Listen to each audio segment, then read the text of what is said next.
UIDAI के नए CEO कौन नियुक्त किए गए हैं? तो करेक्ट आंसर इसका हो जाएगा भुवनेश कुमार। ठीक है, ऑप्शन नंबर आपका बी करेक्ट आंसर हो जाएगा। तो उत्तर प्रदेश कैडर के 1995 बैच के ये IAS ऑफिसर हैं भुवनेश कुमार। इन्होंने रिसेंटली अभी 2 जनवरी 2025 को भारतीय विशिष्ट पहचान प्राधिकरण, जो कि आधार कार्ड वगैरह हमारे निर्गत करते हैं, उनके मुख्य कार्यकारी अधिकारी यानी कि CEO के पदभार को ग्रहण किया है।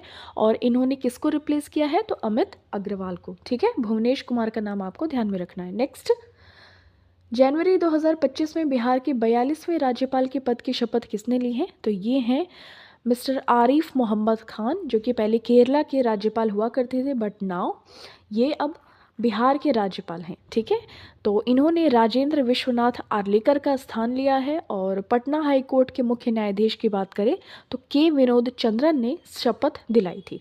तो इससे पॉलिटी का एक क्वेश्चन भी आपका तैयार हो गया कि यदि किसी भी राज्य के राज्यपाल को शपथ कौन दिलवाता है?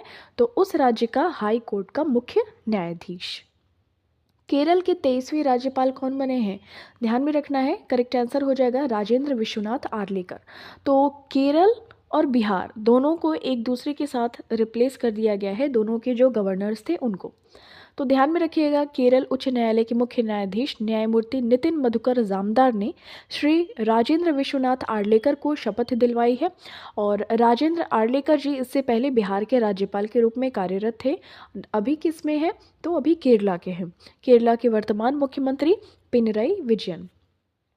अब इम्पोर्टेंट फैक्ट्स देखिए, राज्यों में जो नए राज्यपालों की नियुक्ति और स्थानांतरण से संबंधित जो भी इम्पोर्टेंट फैक्ट्स बन सकते हैं उनको हम देख लेते हैं। देखिए, अजय कुमार भल्ला जो हैं मणिपुर के राज्यपाल हैं वर्तमान में। पृष्ठभूमि यानी कि इनका बैकग्राउंड क्या था? 1984 बैच के असम मेघालय कैडर के IAS ऑफिसर और पूर्व होम सेक्रेटरी भी रहे हैं, पूर्व गृह सचिव। आरिफ मोहम्मद खान की बात करें तो बिहार के राज्यपाल थे। इनका ये स्थानांतरण कहाँ हुआ है? तो केरला में हुआ था ट्रांसफ़र। और पृष्ठभूमि की बात करें, पूर्व राज्यपाल थे, राजनीतिक और बौद्धिक समझ के लिए प्रसिद्ध हैं। राजेंद्र विश्वनाथ आर्लेकर ये केरल के राज्यपाल थे, स्थानांतरण कहाँ हुआ है? बिहार से। नेक्स्ट हम बात करते हैं, देखिए हरि बाबू कम्बमपति ये उड़ीसा के राज्यपाल अभी वर्तमान में है, स्थानांतरण कहाँ से हुआ? मिजोरम से। जनरल डॉक्टर विजय कुमार सिंह ये मिजोरम के राज्यपाल हैं अभी करेंट टाइम में। और स्थानांतरण हरि बाबू कम्बमपति की जगह पे हुआ। ठीक है, उड़ीसा और मिजोरम एक दूसरे से म्यूचुअली ये एक्सचेंज ऐसे आप समझ सकते हैं। इनका बैकग्राउंड, सेवानिवृत्त सैन्य अधिकारी हैं और पूर्व केंद्रीय मंत्री भी हैं। राष्ट्रीय मानवाधिकार आयोग का अध्यक्ष किसे बनाया गया है? तो who has been appointed as the chairperson of the national human rights commission NHRC के जो नए अध्यक्ष बनाए गए हैं वो है न्यायमूर्ति V Rama Subramaniam. Option number B आपका करेक्ट आंसर हो जाएगा। ठीक है, तो सुप्रीम कोर्ट के पूर्व न्यायाधीश justice V Rama Subramaniam NHRC यानी कि राष्ट्रीय मानवाधिकार आयोग के अध्यक्ष बनाए गए हैं। जनवरी 2025 में किसे नागरिक उड्डयन महानिदेशक बनाया गया है? Who has been appointed as the director general of civil aviation in January 2025? तो फैज़ अहमद किदवई आपको करेक्ट आंसर इनका ध्यान में रखना है। इससे पहले जो किदवई जी थे इनको कृषि एवं किसान कल्याण मंत्रालय में अतिरिक्त सचिव के पद पर ये कार्यरत थे। फिर मध्य प्रदेश के ये यदि बात करें तो 1996 बैच के IAS ऑफिसर हैं। ओके, फैज़ अहमद किदवई तो नागरिक उड्डयन महानिदेशक बनाया गया है। खो खो विश्व कप 2025 का ब्रांड एम्बेसडर किसे बनाया गया है? तो brand ambassador of the kho kho world cup 2025 Salman Khan. तो ऑप्शन नंबर बी आपका करेक्ट आंसर हो जाएगा। बॉलीवुड सुपरस्टार हैं सलमान खान, इनको ब्रांड एम्बेसडर। और टाइगर श्रॉफ जो हैं जो डांस के लिए बहुत ही ज़्यादा फेमस हैं, उनको को ब्रांड एम्बेसडर के रूप में शामिल किया गया है। तो खो खो वर्ल्ड कप 2025 का आयोजन न्यू दिल्ली में जब कुंभ मेला स्टार्ट हो रहा है 13 से, तो 13 से 19 जनवरी तक ये किया जाएगा। ठीक है, ये सभी चीज़ें हमको ध्यान में रखनी है। यूरो ग्रिप टायर्स ने किसको अपना ब्रांड एम्बेसडर नियुक्त किया है? करेक्ट आंसर इसका हो जाएगा महेंद्र सिंह धोनी, MS धोनी। ठीक है, तो ऑप्शन नंबर आपका डी करेक्ट आंसर हो जाएगा। यूरो ग्रिप टायर को टायर डिज़ाइन और निर्माण में 40 वर्षों से अधिक का अनुभव है। भारत के 91वें चीफ जस्टिस ऑफ इंडिया कौन बने हैं? तो करेक्ट आंसर हो जाएगा संजीव खन्ना। ठीक है, ऑप्शन नंबर बी आपका करेक्ट आंसर हो जाएगा। 1 नवंबर 2024 को जस्टिस संजीव खन्ना ने भारत के 91वें मुख्य न्यायाधीश के रूप में शपथ ग्रहण की। इन्होंने जस्टिस डी.वाई. चंद्रचूड़ का स्थान लिया है, ध्यान में रखिएगा।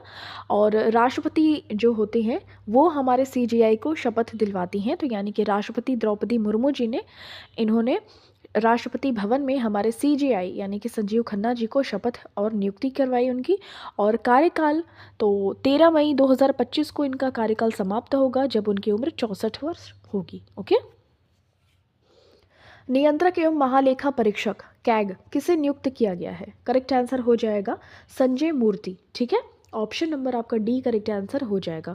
तो सरकार ने संजय मूर्ति को भारत का अगला नियंत्रक एवं महालेखा परीक्षक कैग नियुक्त करने की घोषणा की है। हिमाचल प्रदेश कैडर के 1989 बैच के ये आईएएस ऑफिसर हैं। ठीक है, ये आईएएस ऑफिसर गिरीश चंद्र मुर्मू का स्थान लेंगे। यदि हम कैग की बात करें ना, तो ये आर्टिकल नंबर 148 में आता है, ये चीज़ आपको ध्यान में रखनी है। गूगल ने किसे भारत का नया कंट्री मैनेजर बनाया है? तो ये कौन है? तो ये प्रीति लोबाना है। ठीक है, ऑप्शन नंबर ए आपका करेक्ट आंसर हो जाएगा। और ये किसको रिप्लेस कर रही हैं? संजय गुप्ता को रिप्लेस कर रही हैं। प्रीति लोबाना सभी ग्राहकों तक आर्टिफिशियल इंटेलिजेंस की परिवर्तनकारी शक्ति पहुंचाने में महत्वपूर्ण भूमिका निभाएंगी। जो आप देख रहे हैं आजकल एआई चला है, तो उसकी जो भी परिवर्तनकारी शक्तियां हैं, जो क्या मेरिट्स हो सकते हैं, तो उन सभी में महत्वपूर्ण भूमिका निभाएंगी। New country manager of Google India, तो she is Preeti Lobana. RBI के 26वें गवर्नर के रूप में किसे नियुक्त किया गया है? तो करेक्ट आंसर इसका हो जाएगा संजय मल्होत्रा। ठीक है, संजय मल्होत्रा, ये चीज़ आपको ध्यान में रखनी है। इन्होंने शक्तिकांत दास को रिप्लेस किया है। तो 56 वर्षीय हैं संजय मल्होत्रा। इनको अगले 3 वर्षों के लिए आरबीआई का नया गवर्नर नियुक्त किया गया है, संजय मल्होत्रा जी को, और ये आरबीआई के 26वें गवर्नर हैं। ओके।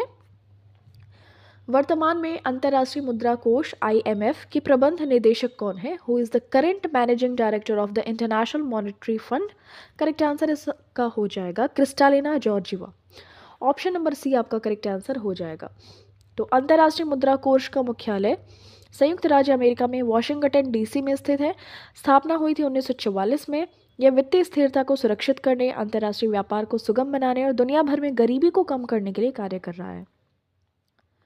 नाटो NATO नाटो के महासचिव के रूप में किसे नियुक्त किया गया है? करेक्ट आंसर हो जाएगा मार्क रूटे। ठीक है, तो ध्यान में रखिएगा, ऑप्शन नंबर आपका सी करेक्ट आंसर हो जाएगा।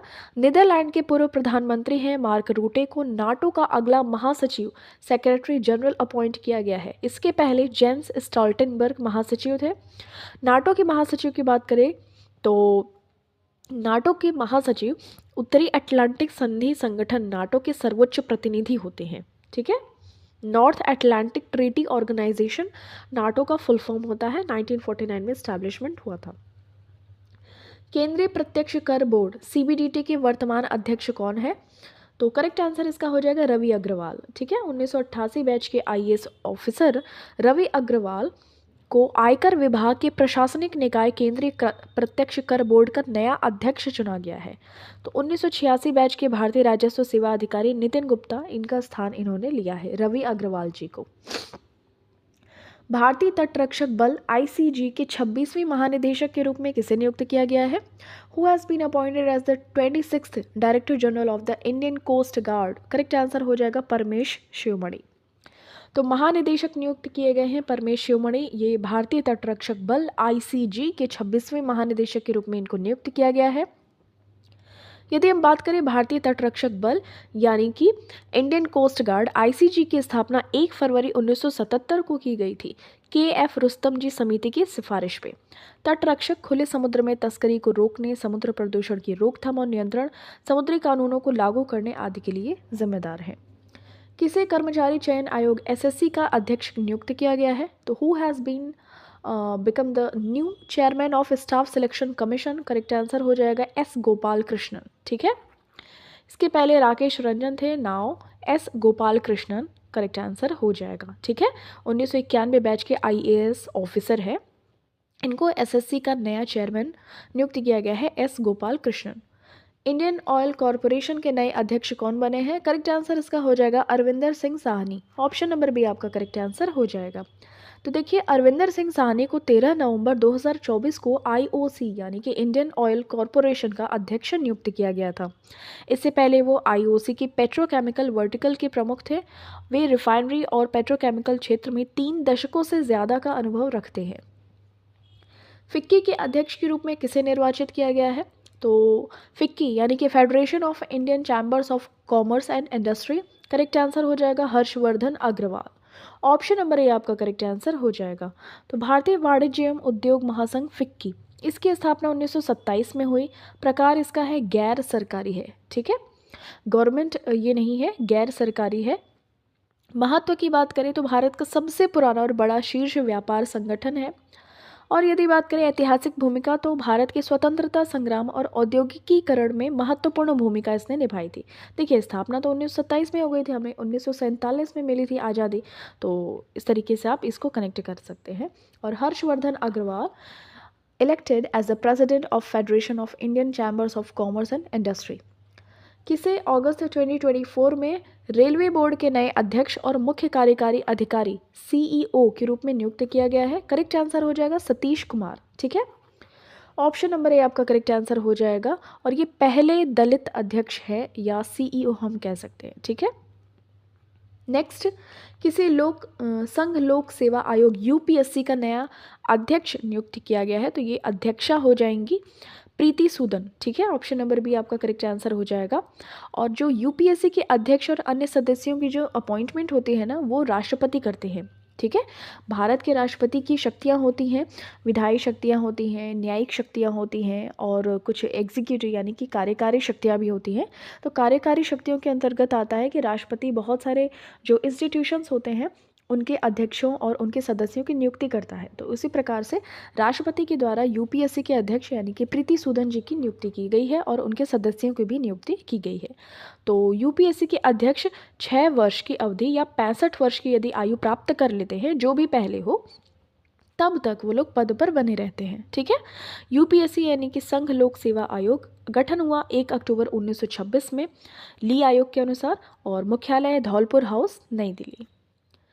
टाटा ट्रस्ट का नया अध्यक्ष किसे नियुक्त किया गया है? करेक्ट आंसर इसका हो जाएगा नोएल टाटा को, ठीक है। ऑप्शन नंबर बी आपका करेक्ट आंसर हो जाएगा।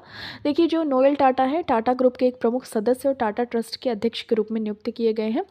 और रतन टाटा जी की मृत्यु हो गई थी, इसके बाद में अध्यक्ष इनको अपॉइंट किया गया है नोएल टाटा को, और ये सौतेले भाई हैं रतन टाटा जी के।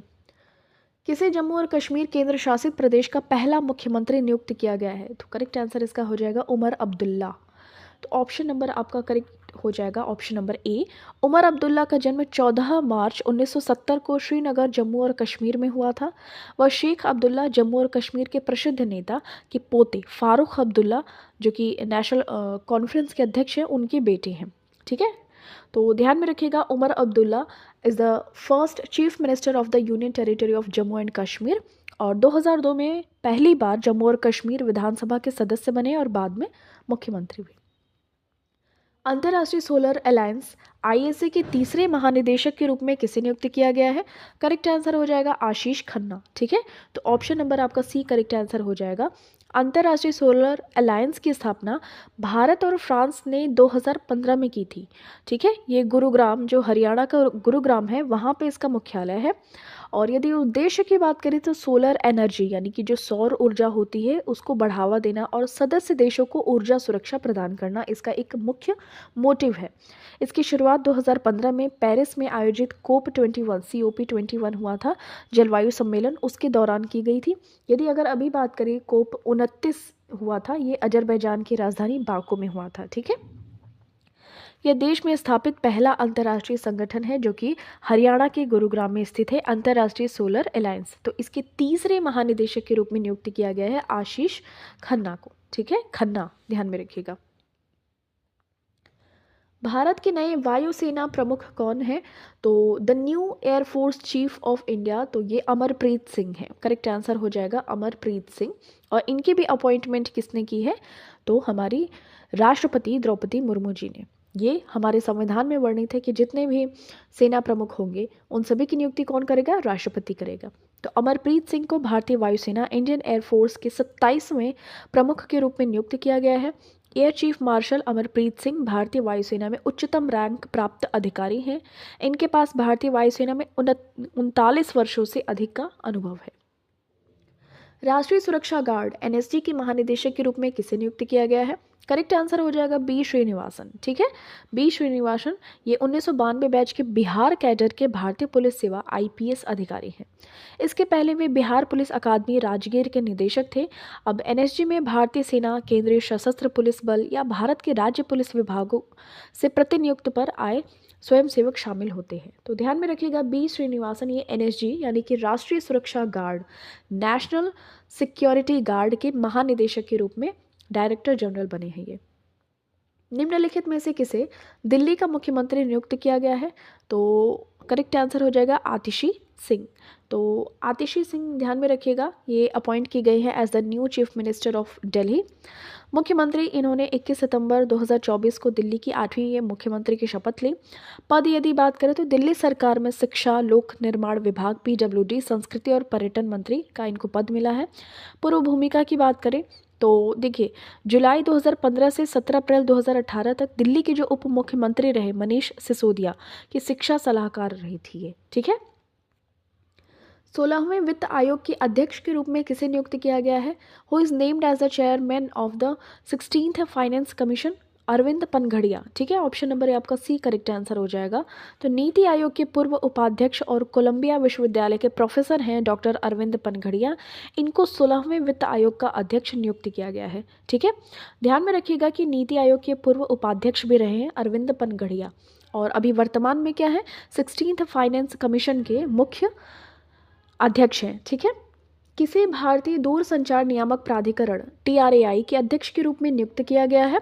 तो TRAI इसका फुल फॉर्म होता है telecom regulatory authority of India. जो भी सिम कार्ड वगैरह होते हैं उनकी मॉनिटरिंग या रेगुलेटरी बॉडी होती है TRAI। करेक्ट आंसर हो जाएगा अनिल कुमार लाहौटी। ठीक है, ऑप्शन नंबर बी आपका करेक्ट आंसर हो जाएगा।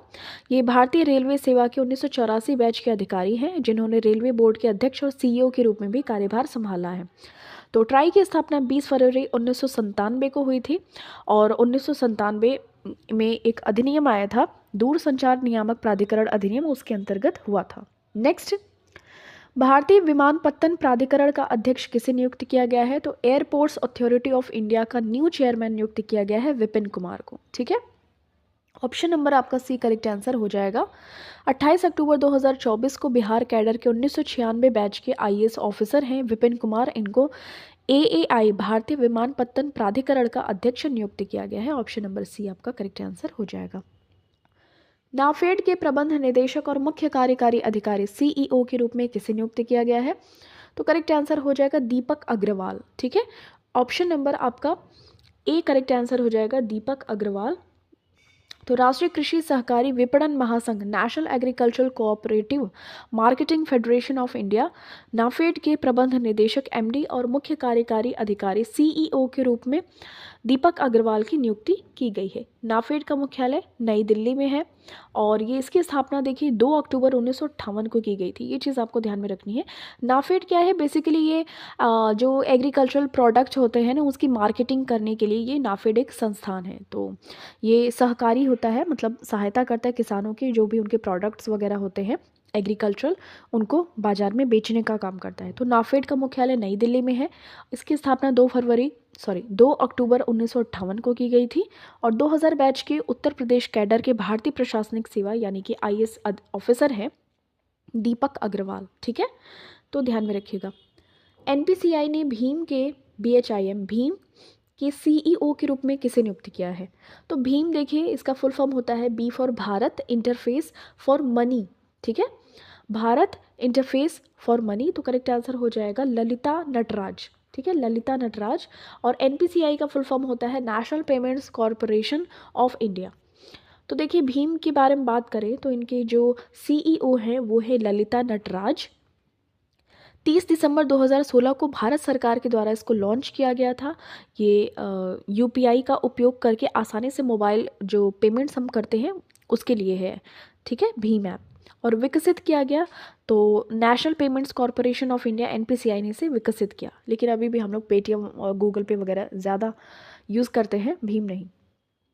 किसे केंद्रीय औद्योगिक सुरक्षा बल के महानिदेशक डीजी के रूप में नियुक्त किया गया है?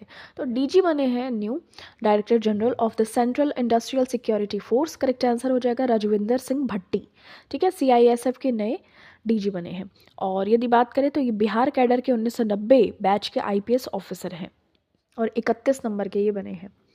फरवरी 2024 में उत्तराखंड की पहली महिला मुख्य न्यायाधीश किसे नियुक्त किया गया है? करेक्ट आंसर इसका हो जाएगा ऋतु बाहरी। ठीक है, तो मुख्य न्यायाधीश ऋतु बाहरी ने 2 फरवरी 2024 को उत्तराखंड हाई कोर्ट के मुख्य न्यायाधीश पद की शपथ ली थी और वो उत्तराखंड हाई कोर्ट की पहली महिला मुख्य न्यायाधीश है।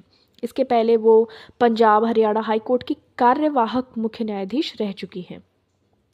नारकोटिक्स कंट्रोल ब्यूरो के महानिदेशक कौन बने हैं?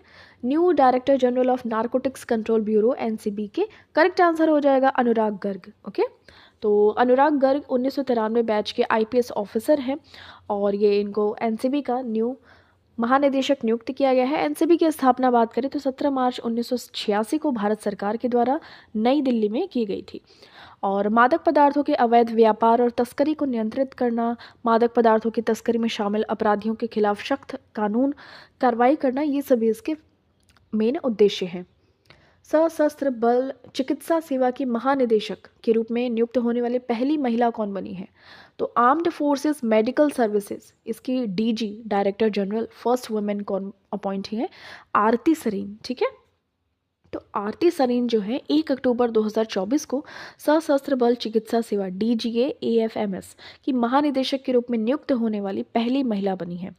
तो जो सशस्त्र बलों से संबंधित सभी जो चिकित्सा नीति मामले के लिए रक्षा मंत्रालय के प्रति ये उत्तरदायी होंगी आरती सरीन। भारतीय एयरटेल की नई प्रबंध निदेशक और मुख्य कार्यकारी अधिकारी सीईओ कौन होंगे?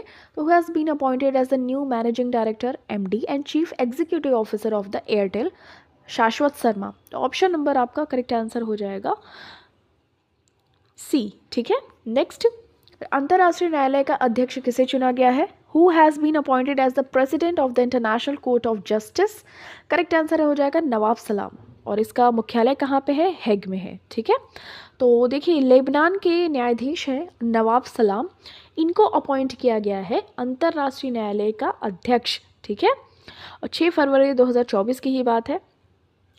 और उपाध्यक्ष किसे बनाया गया है? तो युगांडा की न्यायाधीश है जूलिया सेबुनटिडे।